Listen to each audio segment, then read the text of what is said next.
वाराणसी के कचहरी के विस्तारीकरण को लेकर बीएलडब्ल्यू भिखारीपुर में एक विशाल धरना प्रदर्शन अधिवक्ताओं के द्वारा हुंकार भरी गई। दी बनारस बार एसोसिएशन वाराणसी के अध्यक्ष एडवोकेट विनोद कुमार शुक्ल, बनारस क्लब के संरक्षक अजय पांडे, बबलू और संजय पांडे, बलदेव त्रिपाठी और सभी अधिवक्ता भाईगढ़ मिलकर यूपी सरकार के खिलाफ धरना प्रदर्शन किया गया। कचहरी परिसर का विस्तारीकरण होना चाहिए। सभी अधिवक्ता भाईगढ़ को बैठने के लिए चैम्बर की व्यवस्था होनी चाहिए। पुराने और नए अधिवक्ता भाईगढ़ को पेंशन, स्वास्थ्य सेवाएं, मेडिक्लेम इंश्योरेंस मिलना चाहिए और अधिवक्ता सुरक्षा एक्ट कानून पास होना चाहिए। बनारस क्लब और कमिश्नर आवास को मिला लिया जाए तो कचहरी परिसर का विस्तारीकरण हो सकता है। वाराणसी से अशोक कुमार गुप्ता की रिपोर्ट।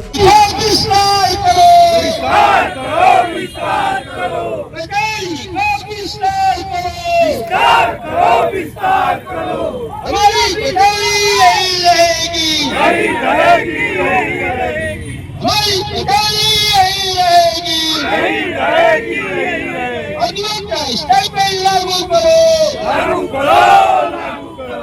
अधिवक्ता मेल इंश्योरेंस लागू करो, लागू करो, लागू करो। अधिवक्ता मेडिक्लेम लागू करो, लागू करो, लागू करो। अधिवक्ता पेंशन लागू करो, लागू करो, लागू करो। एडवोकेट प्रोटेक्शन एक्ट लागू करो, लागू करो, लागू।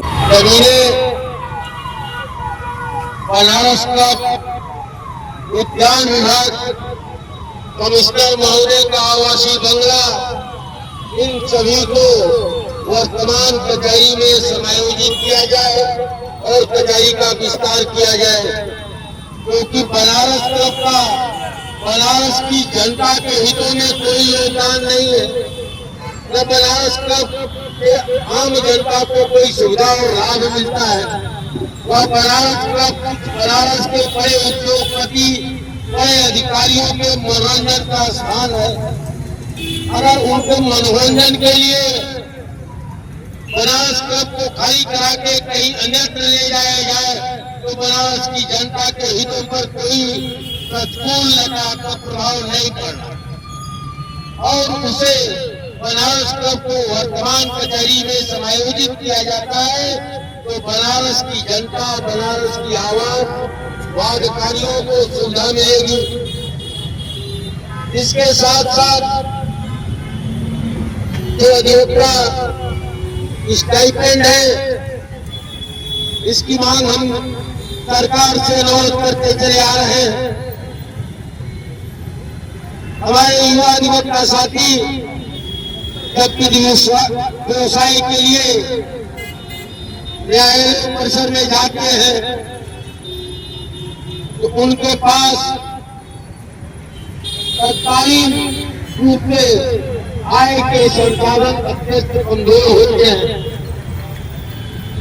उनको पुस्तकें और अपनी लाइब्रेरी तैयारी करने में भी काफी दिक्कत होती है। रोजमर्रा के उनके खर्चे उनके ऊपर भार स्वरूप होते हैं, उनके परिवार के ऊपर वह भार स्वरूप हो जाते हैं। इसलिए यह जरूरी है कि हमारे युवा अधिवक्ता साथियों को स्टाइपेंड पेंशन की योजना से आधारित करके उनको लाभान्वित किया जाए। विनोद कुमार शुक्ल, अध्यक्ष दी बनारस बार एसोसिएशन वाराणसी। कचहरी का विस्तारीकरण जो डीएलडब्ल्यू में कर रहे हैं धरना प्रदर्शन, तो उसके बारे में आप क्या बताना चाहेंगे? देखिए, हम लोग लगातार अनवरत चौराहे चौराहे पर जन जागरण और जनता के बीच में जा रहे हैं और कचहरी विस्तारीकरण मांग के साथ साथ हम अधिवक्ता स्टाइपेंड, अधिवक्ता पेंशन, इंश्योरेंस और मेडिक्लेम और इसके साथ साथ एडवोकेट प्रोटेक्शन एक्ट की मांग कर रहे हैं। और जिस प्रकार से अधिवक्ताओं का समर्थन मिल रहा है, बनारस की जनता का समर्थन मिल रहा है, हम सभी अधिवक्ता साथियों को यह पूर्ण विश्वास है कि हमारी इन मांगों को सरकार को मानना होगा, क्योंकि आने वाले 2027 के चुनाव में अगर अधिवक्ताओं को इसी प्रकार नज़रअंदाज रखा गया तो अधिवक्ताओं को इन मुद्दों के आधार पर 2027 में निर्णय लेना होगा और सत्ता परिवर्तन की दिशा में हमें आगे बढ़ना होगा। अगर सरकार चुनाव की घोषणा के पूर्व कचहरी विस्तारीकरण, उत्तर प्रदेश के युवा अधिवक्ता साथियों को स्टाइपेंड, वृद्ध अधिवक्ताओं को पेंशन और मध्यम आयु वाले अधिवक्ता साथियों को मेडिक्लेम और इंश्योरेंस योजना से आच्छादित नहीं करती है और सामूहिक रूप से अधिवक्ताओं की सुरक्षा के लिए एडवोकेट प्रोटेक्शन एक्ट लागू नहीं करती है, तो हम यह मान लेंगे और यह घोषणा कर देंगे कि यह सरकार अधिवक्ता विरोधी सरकार है। यह सरकार किसी प्रकार से सत्ता में बने रहने योग्य नहीं है और हम घोषणा करेंगे 2027 में सत्ता परिवर्तन का। इसलिए सरकार से अभी भी हम करबद्ध निवेदन कर रहे हैं, हाथ जोड़कर निवेदन कर रहे हैं कि हमारी इन मांगों को आप नज़रअंदाज न करें, इसको गंभीरता से लें, सहानुभूतिपूर्वक विचार करें और हमारी इन मांगों को स्वीकार करें और इसकी घोषणा करें। अन्यथा 2027 में आपको अधिवक्ता ताकत से टकराहट की सोचना होगा और अधिवक्ता टकराहट लेने के लिए तैयार है। धन्यवाद। परिचय दीजिए।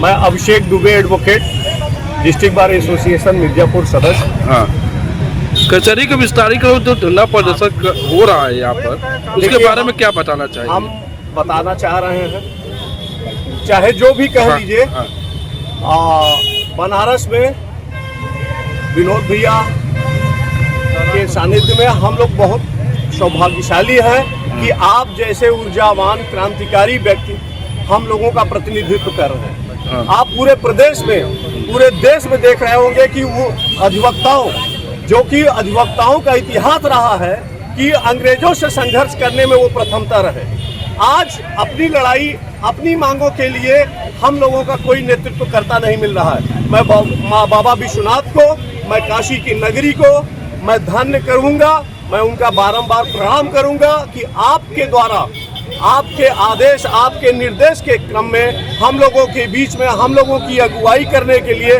हम लोगों की संघर्षों में प्रथम सदैव आगे रहने के लिए विनोद भैया जैसे एक ऊर्जावान, एक क्रांतिकारी नेता को हम लोगों के बीच में लाया है। मैं माँ विंध्यवासिनी से प्रार्थना करता हूँ कि विनोद भैया के इस ऊर्जा को, जो अधिवक्ता हितों के लिए संघर्ष रहने वाली ऊर्जा है, वो सदैव बरकरार रखे, बनाए रखे, इनको दीर्घायु करें। और मैं इनसे निवेदन करूंगा, ये जो लड़ाई आप लोगों, आपने अधिवक्ता सम्मान के लिए छेड़ा है, उसको अंतिम दम तक पहुंचा करके ही तब आप विराम लीजिएगा।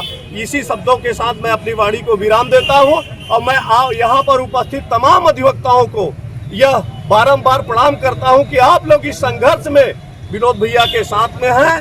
मैं आप लोगों का धन्यवाद करता हूं, आप लोगों का आभारी हूं। मैं अभिषेक दुबे, आपका छोटा भाई, डिस्ट्रिक्ट बार एसोसिएशन मिर्जापुर।